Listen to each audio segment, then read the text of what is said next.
Great to have the governor of the great state of Texas here. It is the Republican Greg Abbott. Greg, how are you? I am doing great. Great to be back with you again. Always a pleasure to have you on the program. It has been a busy, busy year. I'm on the list, the mailing list from the governor's office. So almost every day I get something from your staff saying, Governor Greg Abbott announced this, Governor Greg Abbott announced that. It seems like it's been a year of getting your administration where you want it, which is cool. That's what a new governor should do. But it's also been a year where you haven't really had a chance to put on the brakes at all because you came in and things were already moving. If you could, and maybe this is too broad a question, but maybe not, if you could, just give me a quick overview. How do you feel about the job a year in? Well, it's been exactly as you described it. It's been a very hectic year, and I can divide it up into two categories for you. One is we had a very busy legislative session where we did exactly what I wanted to achieve. One, we cut taxes by $4 billion, leading the nation in the amount of taxes cut by a state. Number two, we dedicated about $4 billion a year to build more roads so that we would have an outstanding infrastructure, and we did it without raising taxes, fees, tolls, or debt. Number three, we added almost $1 billion to secure our border so the state of Texas would be doing what the federal government is failing to do, and that is to secure our sovereignty.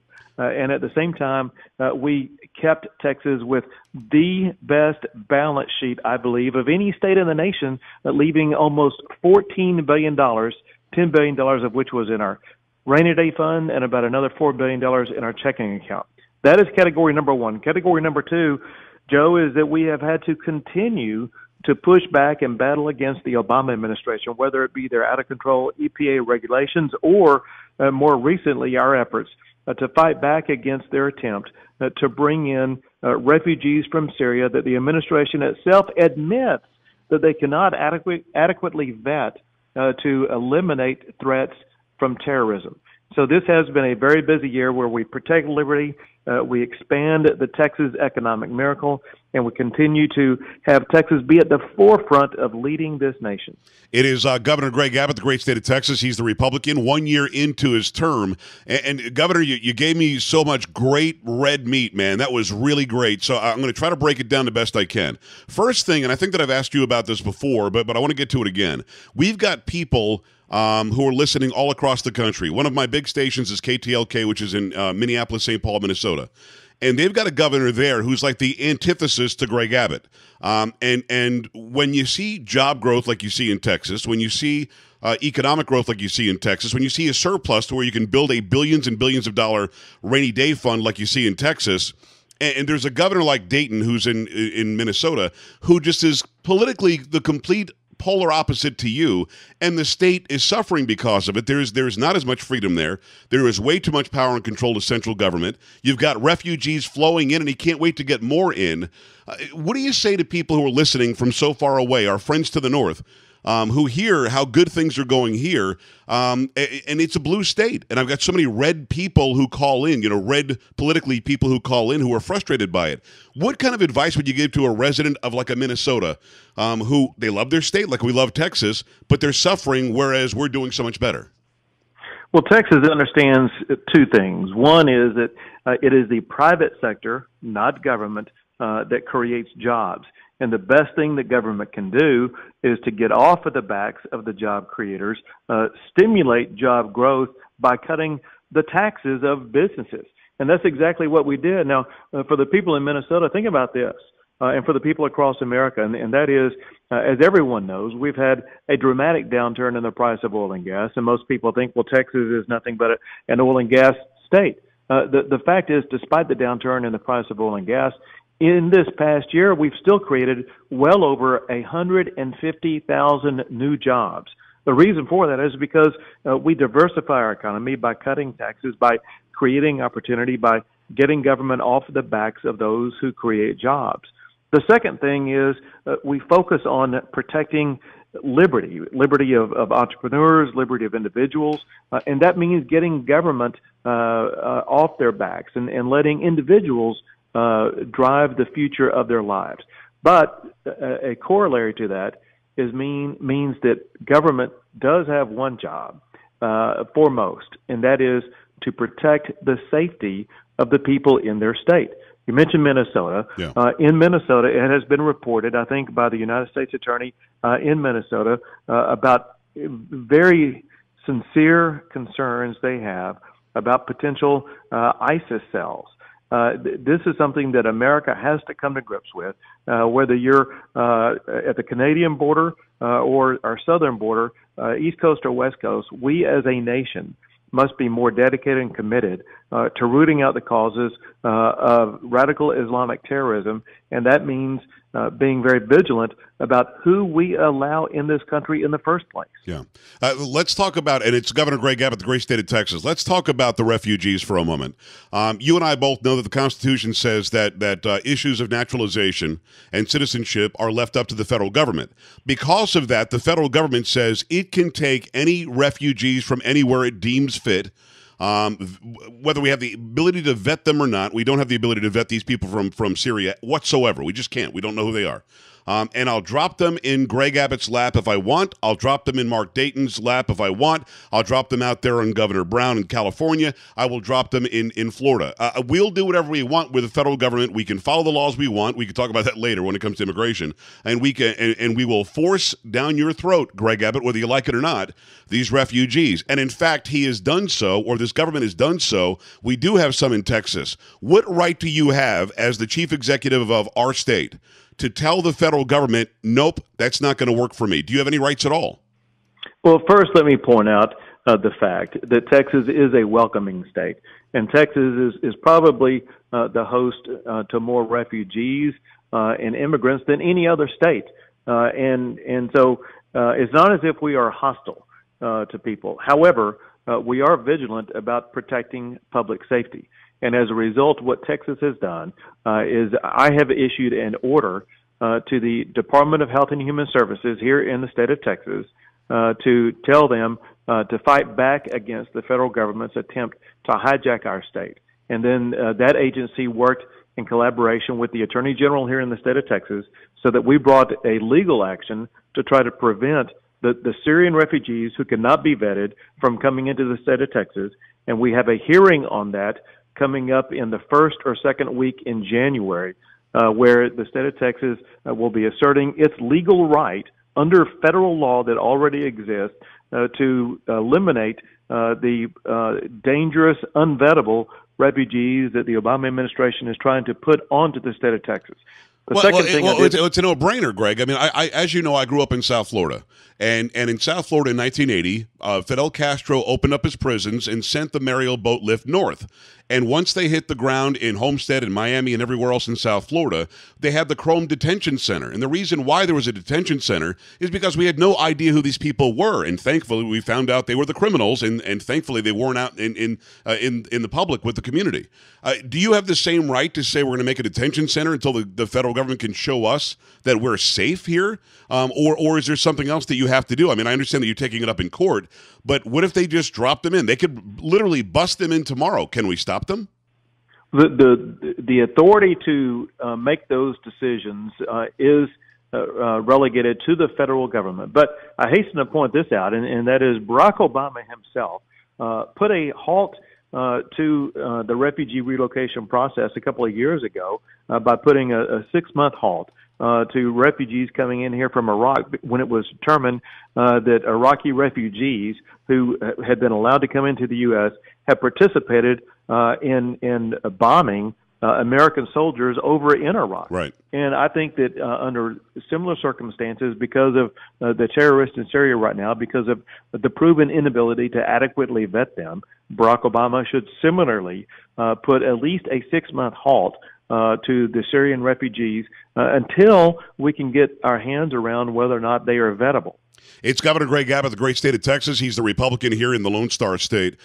Governor, we see in the southern border, we've got many OTMs, other than Mexicans, that's the term used, coming across the border. We've got many who are really just some caught right there in Laredo. I think 6 or 8 people who allegedly have ties to terrorist organizations. There is no doubt in your mind, my mind, or in the minds of anybody across the nation listening right now, that ISIS wants to get in. Hamas, Hezbollah, Al-Qaeda, whatever the name of the radical Islamic jihadist group is, they want to come in, they want to do either lone wolf or coordinated attacks to us because they disagree with us religiously, fundamentally, how we live our lives, whatever. What can the state of Texas do with the longest border on the southern border? What can we do in the state of Texas, knowing that, again, immigration, the border, all of that is the purview of the federal government? You say that you spent $1 billion on shoring up the border. I believe you. But what can you actually legitimately do to physically stop them? Do you always have to make way and sort of, wave the feds through and let them make the decision? Or can we as Texans do something on the border? I mean, physically do something. We can do something. Let me first explain to your audience in 1 minute exactly what the problem is and the danger is, to elaborate on what you just said, and that is it is a fact that there have been people coming across our border who are connected or who have come from countries or nations or states that are controlled by terroristic regimes, whether it be Syria, Iraq, or other locations across the globe, as well as people who are coming here from China and other regions. And understand this, and that is, as people watch their news right now, there's been a dramatic increase across the border region in the state of Texas of the number of unaccompanied minor children who are coming across our border. Here's the deal. It's important to understand that all of these people who are coming in, or almost all of them, are brought in by drug cartels who operate as coyotes, who bring whether it be the people from Syria or the unaccompanied minor children across our border. Right. So our targeted goal, and what the state of Texas can do, is to focus on those who are bringing people to this country illegally, and that is the cartel-related coyotes. And so what the state of Texas is doing is two things. One is we added almost $1 billion to put more law enforcement officers on the border. These are Texas Department of Public Safety troopers.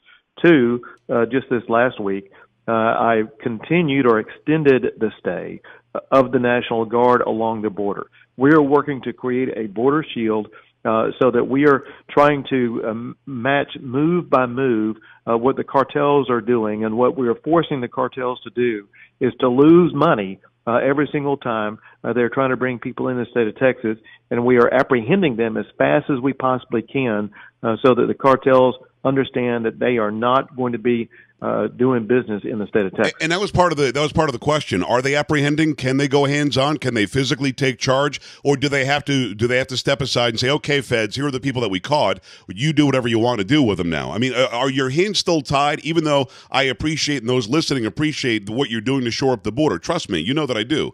But having said that, can they really act as law enforcement when it's not their laws to enforce?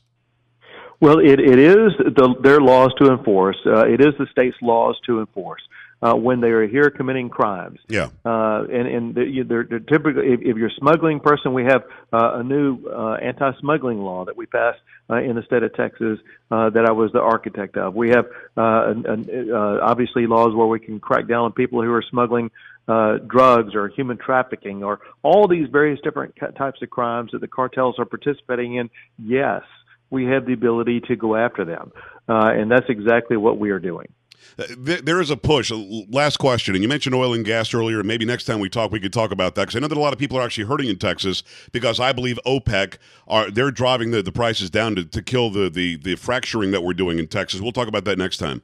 I want to talk about the economy and leave it there. And economically, we talked about it, and Texas is doing so much better. I mean, head and shoulders above just about any other state, certainly jobs-wise and surplus-wise. But having said that, there's still a push in this state, as you know, to turn it blue for some reason. We've got a lot of people coming from California, a lot of people coming from the Northeast, from the Midwest, and they're bringing with them their politics. They want to come to Texas for a better life. They want to come for more freedom and liberty. But they also want to come here and say, yeah, but we should all vote blue.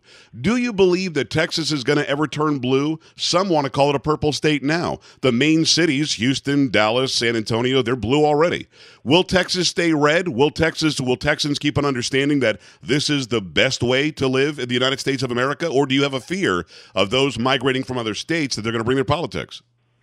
Texas will stay red, and here is why. First, many of those people you're talking about, whether they're coming from California or New York or elsewhere, we know for a fact that they are coming here and supporting conservative policies. The reason we know that is because of the polling we did during my governor campaign and election this past November, where we asked in the polling that we undertook when we were polling 1,000 people in a survey, showing that these people, we asked them if they're going to vote for me or my opponent. And then when we asked the demographic questions, what's your income range, what's your age range, all that kind of stuff, we asked them, have you come to the state of Texas recently from another state?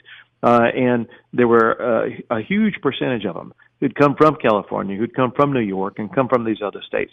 2/3 of those people said that they were voting for me as opposed to my opponent. So these are people who are trying to escape the liberal clutches of California and these other states, and they really yearn for the conservative policies that we have here in the state of Texas.